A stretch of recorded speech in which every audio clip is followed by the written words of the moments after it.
Vikings moving and shaking, making moves before training camp. What the?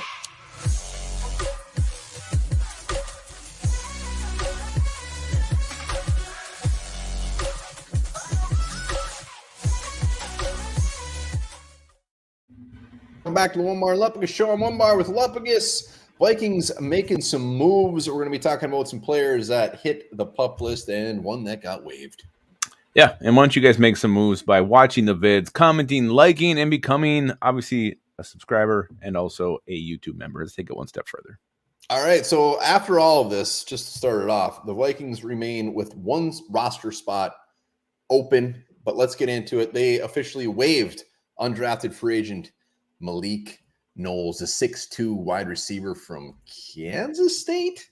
Yeah, he was kind of intriguing. Has some kick return ability, punt return ability, a speedster. He was kind of one of these guys I was actually looking forward to watching in camp. So I'm a little bit, upset by the news, but it is what it is, and we won't see the Malik Knowles.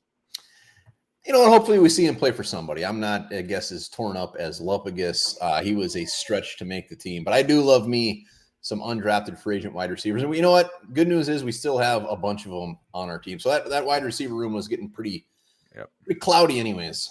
It was a little full. So now it's a little more thinned out with Malik being gonzo. It's good news for Thayer Thomas. It is. Good news for Thayer Thomas. Also, Vikings, Andre Carter, an undrafted free agent who many have high hopes for, was placed on the PUP list. They didn't say what's going on. I know with the PUP, you can basically come off at any point, and as long as he's still not on there when the season starts. So they can take him off whenever. This is interesting because we actually thought this was a guy they might just say is injured and put on the PUP anyway, just because you want to protect him. Maybe this is the decision you do. You want to hang on to Andre Carter, you make him safe, put him on the PUP, you let keep DJ Wanham for this year, and then next year you make that transition. I don't know. It's a little bit curious. I didn't know he had any injuries going on, so I just wonder if we're right in that thinking.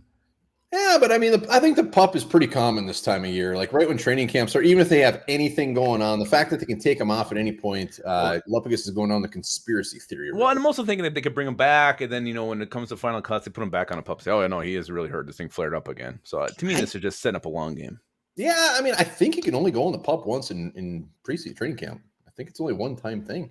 Yeah, but then when regular season starts, isn't that a whole new kind of a list there? Well, you'd have to make the final 53. Hopefully, I'm hoping Carter is off this thing very soon. I want him out there getting every damn chance. I want him to make this team flat out and whoop some ass. Yeah, and he needs it. He needs the reps. He's so damn raw. So getting him in the system as soon as you can, let him work with Flores. That's just what needs to happen. Chris Reed on the non-football injury list. I don't know if he stubbed his toe getting out of bed, what happened, but Chris Reed, the backup that just never seemed to see the field, is starting out on the non.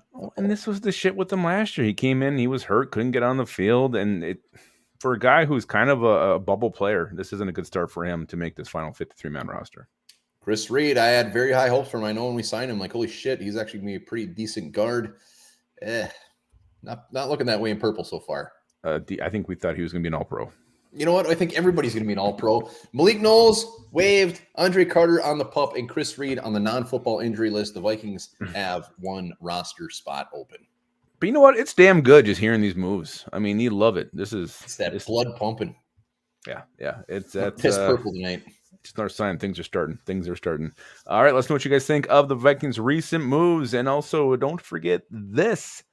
Dog's sense of smell is 40 times more powerful than a human's.